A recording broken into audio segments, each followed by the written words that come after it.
केंद्रीय मंत्री गजेंद्र सिंह शेखावत इस मुद्दे पर हमारे साथ जुड़ रहे हैं। आश्रित संवाददाता देवंकुर उनके साथ हैं। देवंकुर, जरा उनसे सवाल जवाब कीजिए और अगर संभव है तो एक दो सवाल हमारे भी लीजिएगा। बिल्कुल शुभांकर, इस समय राजस्थान के मुख्य बीजेपी नेता और केंद्रीय जलदाय मंत्री गजेंद्र सिंह शेखावत हमारे साथ में हैं और जिस तरह से जोधपुर में दंगे भड़के उसके बाद राजनीति तेज हो गई है। मुख्यमंत्री अशोक गहलोत ने आरोप लगाया है कि बीजेपी 18 महीने राजस्थान में चुनाव होने को बाकी हैं और पहले ही चुनावी मोड में आ गई है और दंगे करवा रही है। इस बड़े आरोप पर सीधा मैं गजेंद्र सिंह शेखावत जी से पूछना चाहूंगा, इस आरोप को लेकर आप क्या कहेंगे? पहले उन्होंने करौली के बाद ये आरोप लगाया और अब जोधपुर के बाद उनका कहना है कि ये दंगे जो हैं ये ऑर्केस्ट्रेटेड हैं, प्री प्लान्ड है और बीजेपी द्वारा षड्यंत्रपूर्ण तरीके से करवाए गए हैं।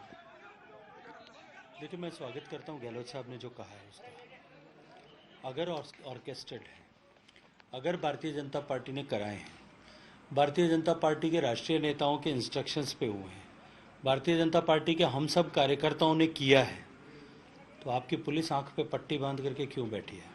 और आप गृह मंत्री होने के नाते आप क्यों चुपचाप बैठे हैं? क्यों कार्रवाई नहीं करते हैं? भारतीय जनता पार्टी के नेताओं को गिरफ्तार करिए। कल की घटना के में अगर भारतीय जनता पार्टी के हम सब नेताओं का दोष है तो आप किसका इंतजार कर रहे हैं? गिरफ्तार करिए, कार्रवाई करिए। एक तरफ मुख्यमंत्री कल की घटना से लेकर के करौली की घटना तक को दंगा मानते नहीं है। उनका कहना है कि कोई भी मरा नहीं है, कुछ लोग घायल जरूर हुए हैं, कुछ दुकानें जली हैं। उन्होंने अपने इंटरव्यू में आज तक को कहा है कि किसी की भी मृत्यु नहीं हुई है, तो ये बताता है कि ये कोई सरकार का फेलियर नहीं है, ये उनका कहना था। नहीं, उनका कहना था कि ये दंगा है ही नहीं। उनके दंगे की परिभाषा में राह चलते आदमियों को चाकू घोंप दिया जाए, नाम पूछ करके किसी मजहब का, किसी धर्म का जो है उपासक होने के नाते उसको पटक करके उसकी टांगें तोड़ दी जाए, तेजाब की बोतलें फेंकी जाए, घर में घुस करके महिलाओं को तलवारें निकाल करके डरा करके अपमानजनक व्यवहार किया जाए, दुकानों को लूटने की कोशिश की जाए, छोटी बच्चियों के ऊपर प्रहार किए जाए, लोगों के सिर फोड़ दिए जाए, पत्थर फेंके जाए, मंदिर तोड़ने की कोशिश की जाए, ये सब दंगा नहीं है। गजेंद्र जी, एक बड़ा आरोप ये है, घटना है उनके हिसाब से वो दंगे का इंतजार कर रहे हैं अपनी राजनीतिक आकांक्षाओं की पूर्ति के लिए, अपनी कुर्सी को बचाए रखने के लिए या कुर्सी पर वापस बैठने के लिए। इस तरह की दंगे की परिभाषा जो है वो उन्हीं को मुबारक है। जिस दिन जोधपुर में दंगा भड़का, यानी कि ईद के मौके पर जिस दिन सुबह नमाज पढ़ने के बाद कई लोग ये आरोप लगाया जा रहा था कि दंगों में शामिल हुए थे, उस दिन मुख्यमंत्री अशोक गहलोत जयपुर में अपने जन्मदिन के दिन लोगों को रिसीव कर रहे थे, उनसे उपहार ले रहे थे। क्या आपको लगता है कि उनको यहाँ जोधपुर में होना चाहिए था? देखिए, कल जब सुबह जिस तरह की परिस्थिति बनी, परसों रात को तनावपूर्ण स्थिति थी, रात भर लोग साथ बैठे थे, समझाइश हुई, दोनों पक्षों के लोग बैठे, पुलिस प्रशासन सबने बैठ करके तय किया कि ईद की नमाज जो है वो शांति से हो। जोधपुर की जो रीति नीति है, जोधपुर की जो परंपरा है, जोधपुर का जो अमन चैन के प्रति जोधपुर के लोगों का प्रेम है, शांति भाईचारे का शहर है। लेकिन कल जो कुछ घटनाएं हुई सुबह नमाज के बाद में, वो दंगा नहीं था, क्योंकि दंगे में दो पक्ष होने आवश्यक है कि दो लोग आपस में लड़ रहे थे। वो बलवा था, उपद्रव था, मजहबी उन्माद में लोगों ने जितनी घटनाएं मैंने बताई उन सब घटनाओं को अंजाम दिया। पुलिस पहले तो इसको असेस करने में नाकामयाब रही और फिर रोकने में नाकामयाब रही, और अब या तो सरकार का दबाव होगा या प्रशासन पे पता नहीं किस ग्रह से कोई अदृश्य शक्ति का दबाव होगा कि अब वो इसकी कार्रवाई में भी तुष्टिकरण कर रही है। देवांकुर, एक सवाल अगर आप ले सके तो। चाहिए था, उनका गृह जिला भी है। देखिए, निश्चित रूप से आना ही चाहिए, निश्चित रूप से मुख्यमंत्री जी को यहाँ आना चाहिए था। वो यहाँ आने के बजाय अपनी आला कमान की मिजाज पुरसी करने गए, क्योंकि कल भी वो एक इंटरव्यू में कह रहे थे और उससे पहले भी उन्होंने एक इंटरव्यू में कहा कि उनका इस्तीफा उनके पास, आला कमान के पास पड़ा है। कहीं वो पुरानी फाइल पे मिट्टी झाड़ करके उसको निकाल नहीं लें, उसके लिए उनको खुश करने के लिए कि उनकी कुर्सी ठीक से लगी कि नहीं, नाश्ता उनकी अनुरूप पकेगा कि नहीं, और तंबू ठीक से उनके हिसाब से भी लगेगा कि नहीं, उसका इंस्पेक्शन करने के लिए उदयपुर गए। उनकी प्राथमिकता जोधपुर के लोग और जोधपुर का अमन चैन नहीं है। अपने उस नेता के मुजाजपुर से जो जानकर ये बड़ी बात कह रहे हैं कि प्रायोरिटी जो है मुख्यमंत्री अशोक गहलोत के लिए वो जोधपुर नहीं है, उदयपुर है।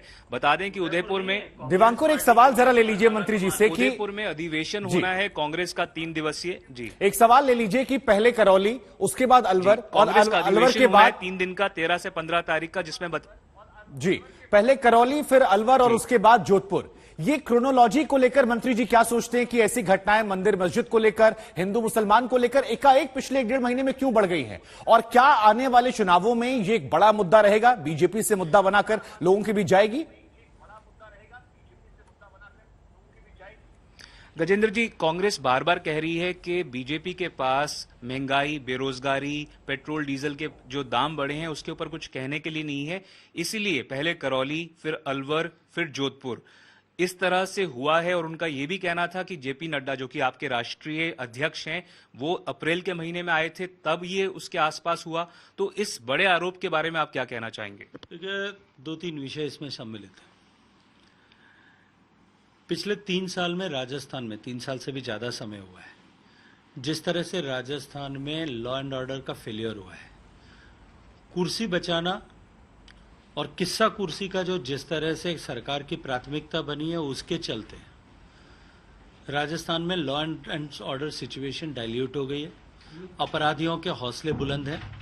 राजस्थान में जो है महिलाओं के प्रति अपराध बढ़ गए हैं, बलात्कार की घटनाएं बढ़ गई है, अत्याचार की घटनाएं बढ़ गई है, SC/ST के प्रति अपराध की घटनाएं बढ़ गई हैं। ये सब स्थिति राजस्थान में बनी है।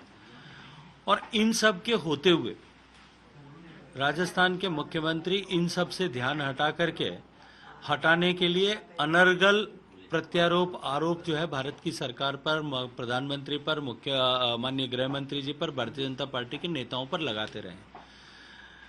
दूसरा विषय जो आपने कहा कि बेरोजगारी और पेट्रोल के भाव बढ़ गए, देश में सबसे ज्यादा बेरोजगारी किस प्रदेश में है? अगर वो राजस्थान में है तो मुख्यमंत्री को उसका जवाब देना चाहिए कि नहीं? देश में सबसे ज्यादा महंगा पेट्रोल अगर कहीं है तो वो राजस्थान में है, वो क्यों है? केंद्र सरकार के टैक्सेस तो देश के सभी प्रदेशों में बराबर हैं, उसका जवाब मुख्यमंत्री को देना चाहिए कि नहीं? तो ये विषय तो भारतीय जनता पार्टी के लिए विषय है। शुभांकर भी जानना चाह रहे थे कि जिस तरह से दंगे हुए, करौली में हो, जोधपुर में हो, क्या बीजेपी इसको चुनावी मुद्दा बनाएगी? देखिए, law and order situation in total also in Rajasthan, वो अपने आप में चुनावी मुद्दा है। पर राजस्थान में सर करीबन 1.5 साल का समय अभी बचा है और कांग्रेस बार बार कह रही है कि ना केवल राजस्थान, ये केवल राजस्थान की बात नहीं है, ये आरएसएस और बीजेपी की प्रयोगशाला बन गई है कि जिस तरह से दंगे एक के बाद एक कई जगहों पर हो चुके हैं, भले ही वो मध्य प्रदेश हो, गुजरात हो या राजस्थान हो। तो वो कह रहे हैं कि यूपी के चुनाव के बाद बीजेपी को समझ में आ गया है कि उसका जो कई ऐसी सीटें थी यूपी में जिसका जो अंतर था, डिफरेंस जीत का, वो 500 वोट के करीब था। तो उनका कहना है कि बीजेपी को समझ में आ गई है कि लोग महंगाई से परेशान है, बेरोजगारी से परेशान है और इसलिए हिंदू मुस्लिम की राजनीति कर रही है। देखिए, महंगाई और से परेशान थे, बेरोजगारी से परेशान थे, तो उत्तर प्रदेश में एक तरफा बहुमत क्यों मिला? उत्तराखंड में जहां बड़ी बड़ी आशाएं लेकर के गए थे, वहां मुंह की खा करके क्यों आए और भारतीय जनता पार्टी की सरकार दोबारा क्यों बनी? 5 प्रदेशों में से 4 प्रदेशों में, और 5वें प्रदेश में तो उनकी खुद की सरकार थी, सिमट करके 15-16 के नंबर पर क्यों आ गए? इसलिए इस तरह की अनर्गल प्रलाप करना, अनर्गल बातें करना, अनर्गल आरोप लगाना, देखिए मुख्यमंत्री अपने आप को जादूगर कहलाना पसंद करते हैं और लोग भी उनके जो सराउंडिंग लोग हैं उनको जादूगर कहते हैं। मैं बहुत सालों से सोचता था कि उनमें जादूगरी किस बात की है कि वो जादूगर कहलाना और जो है कहलवाना पसंद करते हैं। जी। अब मुझे समझ में आता है कि अपनी विफलता का ठीकरा दूसरों पर फोड़ने की जो कला उनको आती है, जो जादूगरी आती है, वो इसी के चलते लोग शायद उनको जादूगर कहते हैं। गजेंद्र जी, अगर एक बार जोधपुर के दंगों के बारे में फिर से आपसे बात करें तो आपने जो बात की है प्रशासन से, पुलिस से, आप एक बड़ा आरोप मुझसे इंटरव्यू से पहले आप लगा रहे थे कि जो लोग उन्माद करने वाले थे, जो आरोपी थे, उनको चिन्हित किए जाने के बावजूद उनकी धरपकड़ नहीं की गई है, गिरफ्तारी नहीं की गई है। तो ये आरोप आप किस बेसिस पर लगा रहे हैं? देखिए, मैंने ऐसा नहीं कहा। मैंने ये कहा कि जो लोग दंगे के विक्टिम्स थे, कल की जो घटनाएं हुई उपद्रव में विक्टिम्स थे, जिन लोगों को पुलिस के ठीक है। ने आकर के बाद में बचाया है, विक्टिम्स थे बाहर, जो है अपने साथ जो इस तरह का दुर्व्यवहार हुआ, जो मारपीट हुई, जो घटनाएं हुई, उसको चलते बाहर निकल करके आके बैठे थे घर से बाहर, एक सामूहिकता के साथ में वापस ऐसी घटना न हो इसको रोकने का प्रयास कर रहे थे। उन लोगों से धरपकड़ हो रही है, उनको सुबह 4 बजे घर से उठाया जा रहा है। तो प्रशासन भी किसी न किसी दबाव में इस तरह के ठीक है, अब वक्त क्योंकि इजाजत नहीं दे रहा देवांकुर, एक आखिरी कमेंट आप ले लीजिए, क्या तुष्टीकरण हो रहा है, इस तरह से क्या बढ़ावा दिया जा रहा है, उसके बाद सोच करना है। राजनीति का जी। आरोप जी, शुभांकर पूछना चाह रहे हैं कि ये आपसे बड़ा सवाल ये भी कि आपको लगता है कि जो दंगे हुए हैं उनमें क्या जानबूझकर जो लोग हैं आपके हिसाब से नहीं पकड़े गए, क्या बढ़ावा दिया गया है किसी भी तरफ से इन छोटा सा तरह की comment। परिस्थितियों को? देखिए, निश्चित रूप से अगर प्रशासन अब ईमानदारी से कार्रवाई नहीं कर रहा है, मैंने कल भी कहा था कि अब आप इसको बैलेंस आउट करने के लिए दोनों पक्षों के कुछ लोगों को गिरफ्तार करोगे, जबकि कल की पूरी जी। घटना में कहीं कोई दूसरा पक्ष था ही नहीं।